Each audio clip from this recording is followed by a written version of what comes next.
Story time with Norman, and this was an amazing episode at Tosco Corporation. This time it was in New Jersey, at the headquarters of our refining and marketing, or just the refining division of Tosco Corporation.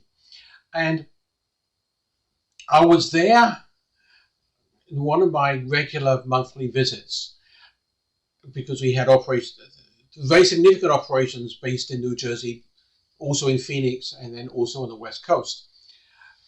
But it was in New Jersey, and I was there talking to management. Actually, I think it might have been the corporate controller, and somebody said, "Have you seen Dwight?" And I said, "No, where is Dwight?" I said, "Well, apparently he's running around the whole building looking for something, and I don't know what." And then I heard that he was down in the post room where we put things together to mail out. And so I thought, this is very strange. And I had a meeting with him that afternoon. And I asked him about this. He said, "Oh, yes.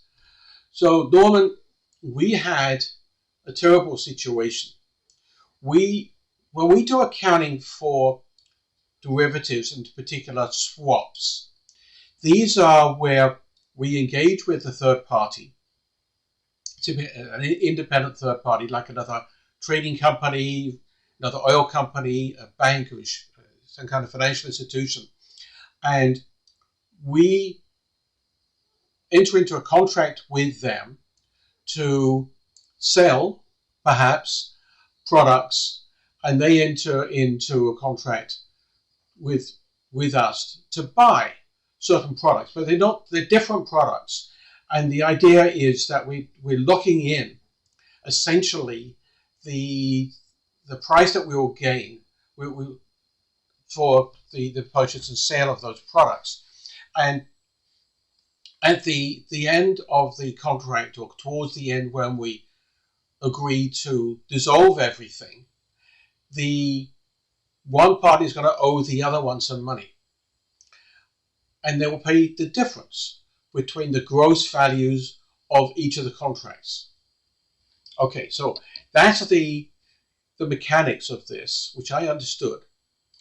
And he said, our glorious accounting team here in New Jersey sent an invoice to our third-party partner, asking them to pay that money due to them under the contract, but they sent it for the gross value of more than $2 billion instead of the difference, which was just a few thousand. Now, if that had gone out, that would have damaged our reputation as an organization. That would have asked people to question our ability to do a proper accounting and understanding of how we do business in this way. So I needed to get a hold of it, and I ran literally all over the accounting, the back office, and ended up in the mail room, and I found it. Thank goodness I found it, but I really don't know what's going on and how this happened. So fortunately, we were about to embark on an audit of the commercial accounting team. Now, I had a couple of auditors out of my 4 or 5 people in New Jersey that were going to be doing this. And I staff with very experienced management level individuals. So they are able to perhaps do more business oriented, more business practical audits than other internal audit departments who can just look at compliance or accuracy of this or that. So I said, we're about to start an audit of this area. Why don't we see if we can figure out what happened? So we did. I sent my team in, and a few weeks later, maybe a couple of weeks, they came back to me and said,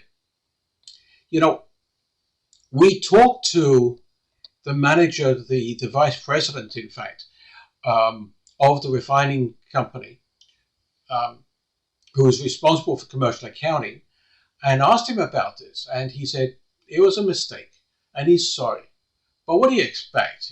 He said, because here I am, and I'm the only CPA.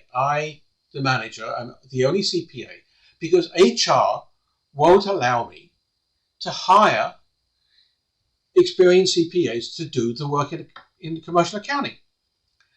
And because it's not because they have a prejudice against CPAs, it's just they won't give me the money to pay for that quality of individual. So I'm saddled with all of these. Okay, they may be experienced, but they're not very good. They really don't know what they're doing. I can't rely upon them. So I task them to do certain things for me, and then it always comes back to me. And I'm working all the hours that the Lord made for us. I'm working 6 or 7 days a week from early in the morning till after sundown. And it's just too much, and I made a mistake. I'm sorry.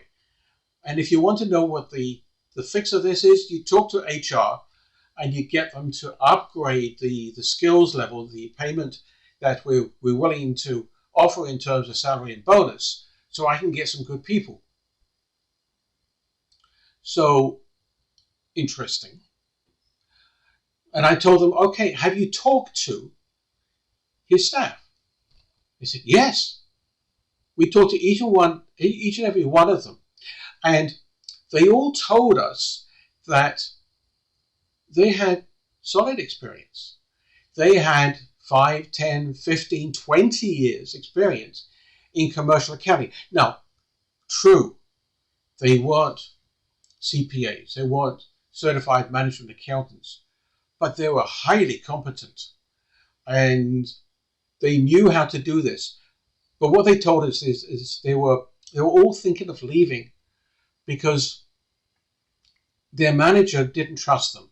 Their manager wouldn't tell them why things needed to be done. He would just say, go do this and go do that and go do the other, which they could do, but they weren't being asked to do it in a particular way for a particular reason.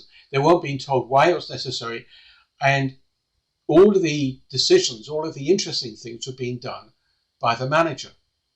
But these were, in the opinions of my people, very highly qualified individuals to be senior accountants, to be responsible for performing the accounting for things like swaps and other derivatives and all the activities in the commercial accounting area. So we thought about this, and I went back to the manager and said, what is going on? Because I know you're good. I've seen your work before when you on the West Coast before you came out here to New Jersey. And he said, I don't trust them. You're telling me that they're good, but I don't think so. Okay. I thought about this, my team thought about this, and we decided that the root cause of the problem was this manager. He was the problem. He was the problem because he was so infatuated with the idea that he needed CPAs that he wasn't giving his people a chance to demonstrate what they could do. He was unwilling or unable to delegate work to them and provide supervision and training if necessary. He just was holding everything to himself, and inevitably there were going to be mistakes. We were just lucky this time that it didn't amount to anything serious. But his inability to understand and appreciate his people, his inability to manage them, his inability to delegate was the problem. So I went back to his boss, the vice president in charge of finance for the refining division, and told him what we found, and he just shook his head and said, okay, well, let's go talk to the CEO of the division, Dwight. Dwight was a great guy. A lot of stories about him. And Dwight listened to this and said, yeah, this unfortunately makes sense to me. Norman, why don't you leave this to us and we'll figure out what needs to be done. And I was comfortable with that because that was my job, is to share assessments, to share assurance in terms of, are the processes and the people and the systems sufficient and adequate to get the job done. Share our advice where things needed to be improved and our insights. And this was an absolutely brilliant example of sharing our insights into the competence of the individuals to do the work. Left it with them. They decided, this manager, we don't think he can be trained to do this. It's too late.